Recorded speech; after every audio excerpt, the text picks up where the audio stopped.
Welcome back, everyone. We're on part 2 of our tutorial on the Plastic Fantastic using Photoshop. By the way, I'm using Photoshop CS4, but this will work on older versions of Photoshop. It'll work on newer versions of Photoshop. So here we are. As I read a little more carefully, and I should have figured this out, turns out that the bottom layer gets these effects. Top layer gets the sheen, which is, let me show you, this layer here is the top, that's the bottom. So if you're looking at it and you're thinking, it doesn't look so shiny, well, that's why. So we're going to go ahead, I'm going to bring those effects back on here, and what we're going to do is I'm going to fix what I did, I'm going to copy my layer style from that layer. I'm going to go to the bottom one, I'm going to paste the layer style. Then what we're going to do is, so now the bottom layers have the style. So let's take a look at visions, for example. See, visions, I hide it. Oh wait, we can't see it hide, but anyway, top layer, I am going to actually clear layer style. And same thing goes on the 100 copy top one, clear layer style. So now we don't see it, okay? And so now what we're going to do is we're going to work on the shadow. So we did that there. Here we go. In this layer, I've heavily modified a bevel and emboss style to create that sharp edged highlight. Again, you can see the exact settings, including the shape of the gradient contour below. So here we go. We're just going to go ahead and grab this. We're going to do it. If it doesn't look right, we'll change the color. There are only 3 settings here.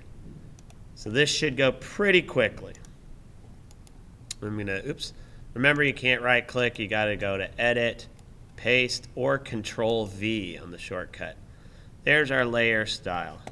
And let's take a look at, yeah, let's just go ahead and move that over a little bit here. So we're going to start with inner shadow. So we're going to take, for example, let's go ahead with the visions copy, add our effects, and then let's do inner shadow. And we're going to change multiply to overlay, overlay, overlay, overlay. Everything seems to be overlay on this tutorial. There we go. We want an opacity of 100%. Okay. Let's see, what else are we doing here? So that's the inner shadow. Angle of 84. Now, of our different values here, it's 003.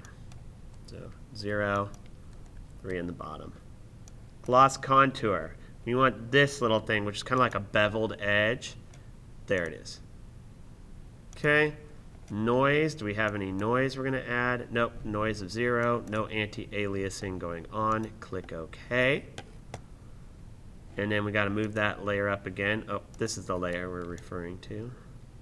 Now we're going to do bevel and emboss. And so we want to get this kind of a contour. Let's see if bevel and emboss has that.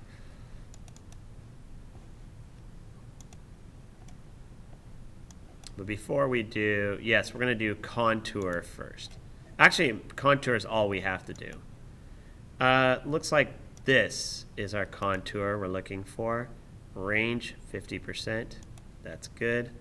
So you got that little thing there. And looks like that's all we need on the bevel and emboss. That was quick.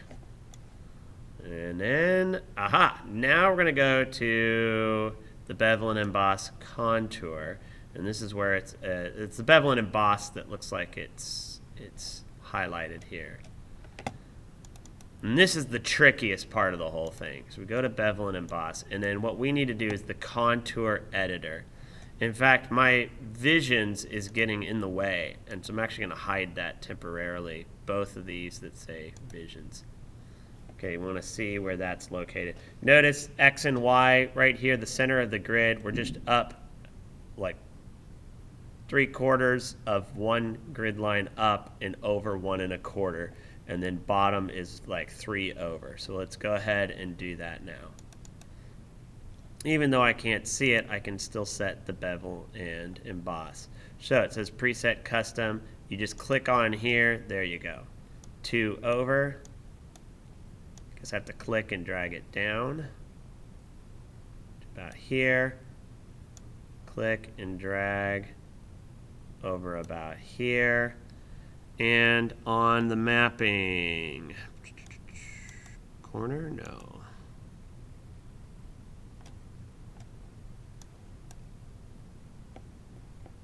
I better read what it says. Let's pause for a moment. Well, the tutorial did not say how to do this, so I'm going to have to do this by trial and error. One moment while I test it, and then if I get it right, I'll show you how. Okay, let me show you how I did it. I might be missing a step. What I decided to do is take a look at what they had here. There's one called Sawtooth. I click on Sawtooth. Notice these are all straight linear lines. So watch what I can do. I can just click on here. We go over 3, drop it. Take this one. It was right about here, wouldn't you say? There. Take this one, move it out. Oh, got rid of it. Take that one, move it up here, so that's a straight line there. And that's basically it. So you take Sawtooth and you adjust it. Call it custom, click OK. So there it is. That looks about right. I'm going to click OK for now, and I'm going to move that layer up. And now let's do the rest of the settings, and then we should just about be there. You might be wondering why it doesn't look like it. It will when we are done. So, bevel and emboss. It is an inner bevel, smooth. Look at this, depth of 970. This is where it really... Actually, before I do this, I want to click OK. I want to bring back that so you can see what that's looking like. And we'll move around as we need to. Okay, back to bevel and emboss. Okay, 100% depth.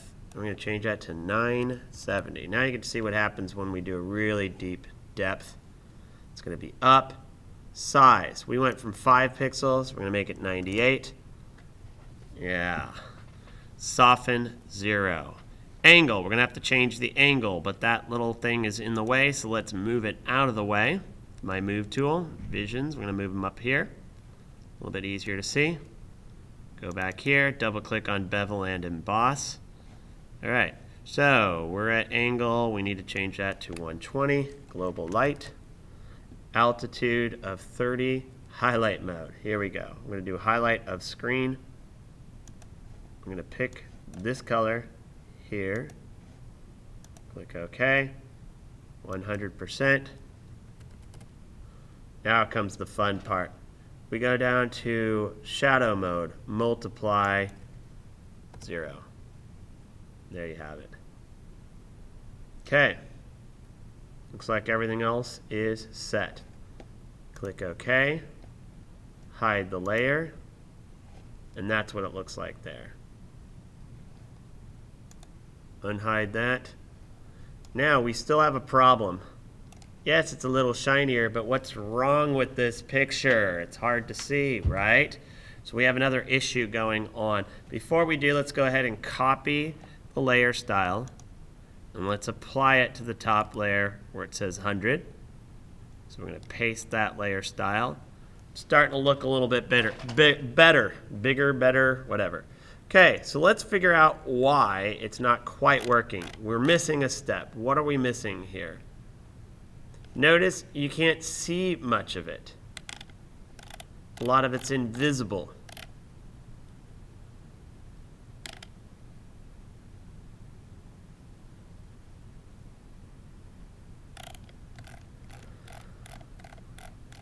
And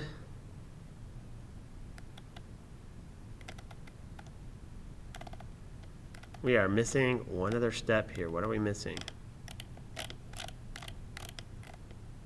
Why are we able to see that? Hold on. Okay, I scoured everything, double checked all my settings. They were all good. So there is one last possible reason why this is going on. Remember I kept noticing it was overlay, overlay, overlay, overlay. All of the different ones had blend of overlay. Well, guess what? This, like for example, the Visions copy is on top of the Visions layer. What if I apply a blend of this layer to the bottom one of, guess what? Overlay. Check that out. We do the same thing for the 100 copy. Change this to overlay, just like all the others. I would argue this is a lot closer to the tutorial on here. Still a little darker though. So remember what I was talking about, the font itself. So we have some issues with our font, and that is the color of it. What if that were white? Yeah, and what if it were gray? What if it were instead green? So as you adjust the colors here, it does change what the overall tutorial looks like. So I would argue right about here that we need some kind of a green, and we can play around with our settings on here until we feel like we got it. Notice it's relatively white towards the top and then a little bit darker here. So one of the things that we may want to do is play around with our other, hold on. Yeah, I think that's looking a lot closer. So see what we did? We just changed the color of the font here. So just to be safe, what I'm going to do is copy my color code here. That's the hexadecimal code for that green. Click OK. Now I'm going to go to, actually this was the top layer. I probably should have done it to the bottom layer. Yeah, see how much darker that is? Highlight it. Click here. Paste that in. Click OK. Click off of it. Do the same thing to the visions layer. Highlight my text. Click on the color. Paste in the code. I would argue maybe even that bottom layer is all we needed to do to get it to match.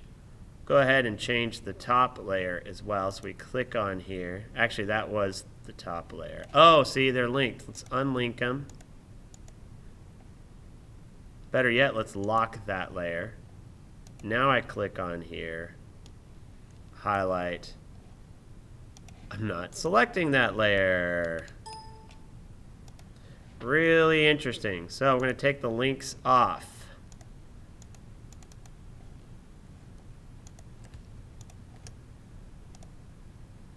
Link is off. Move.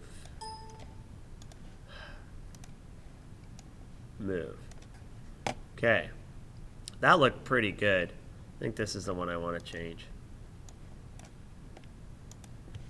Look at all that work I had to do. Paste. There we go. Click OK. Now I just have to move that to match it underneath. There we go.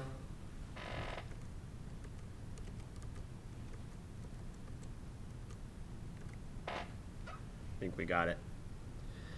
And let's just double check this layer and that layer. We'll take the links off.